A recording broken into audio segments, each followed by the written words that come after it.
Well, hey, this is Tracy Nelson of Creation Adventures and Outdoor Education. Today, I have what I feel like to be a pretty special video, and it's not on necessarily on how to do something. And I'm not carrying you fishing today. I'm going to be telling another story.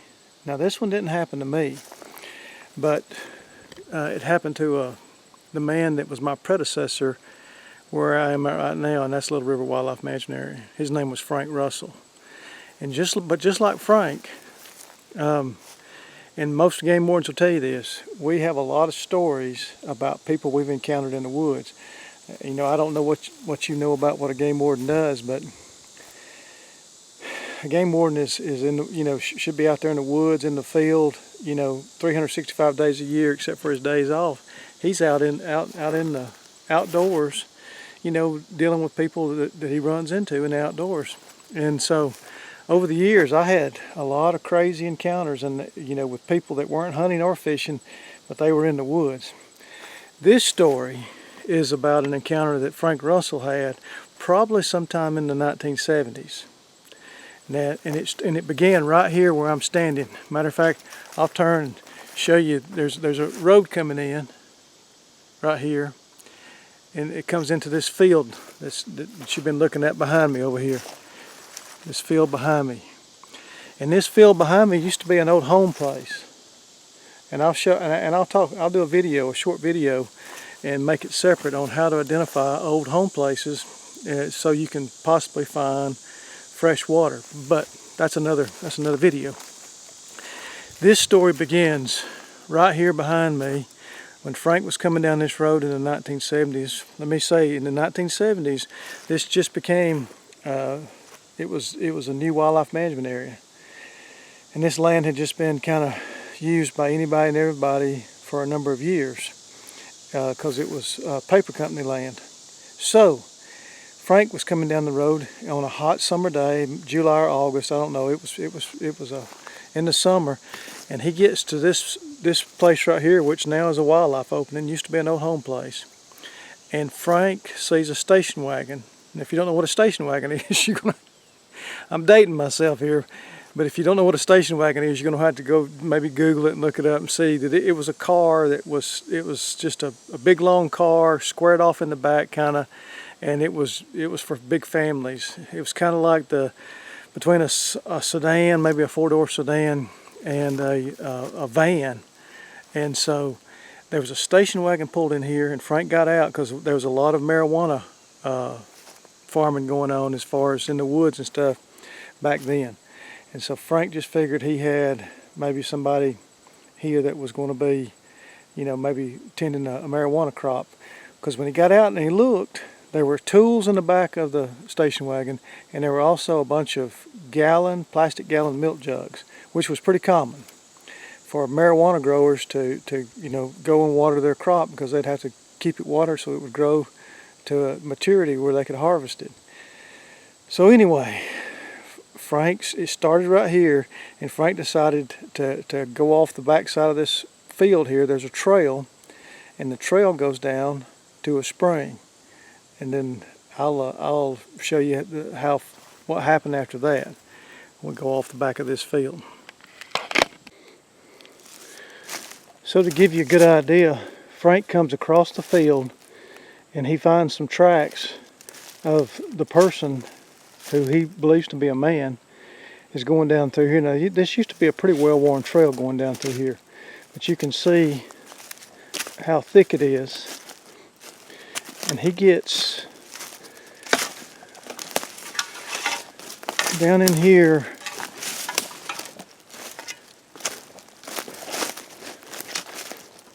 a little ways. So he's walking. Like I said, he doesn't know what he's going to encounter, and that's the way it is with conservation work. You just never know, or all police work really, but with working in the woods, either as a park ranger, or as a forest ranger, or a conservation officer, game warden. And Frank was on this area about 20 years, and this place was just really untamed. It was wild, very little law enforcement, and a lot of activity went on in this area back in the 70s. So Frank is going down through here, and he gets right in here, and he meets a man.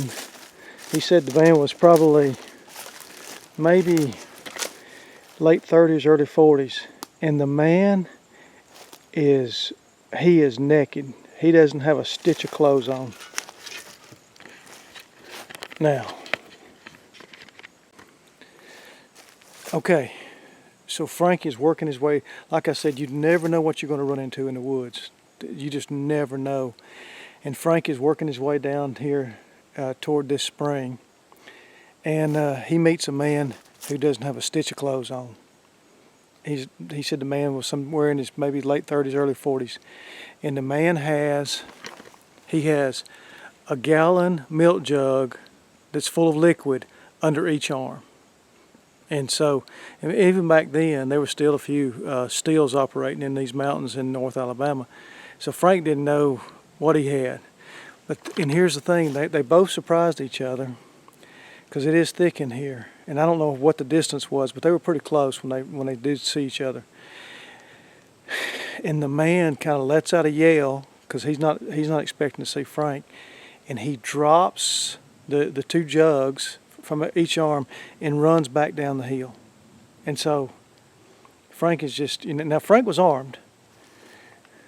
As an area biologist or an wildlife area manager, we had full law enforcement powers just like any other game warden or conservation officer. So even though we might not have been, he may not have been doing law enforcement work, like active law enforcement work that day, he had his, I'm sure he had his sidearm, which back then, okay, we're talking in the 70s, he probably had a Smith & Wesson Model 10 38.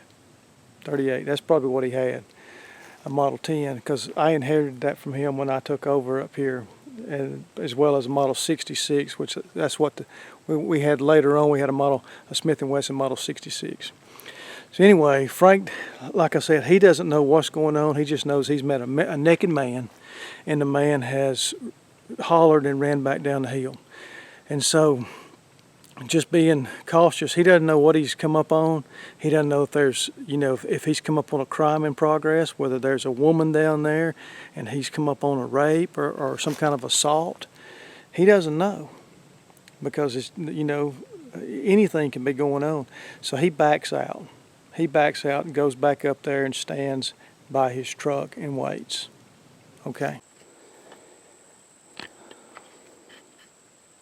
So this is where the trail that came off the backside of that field ended up.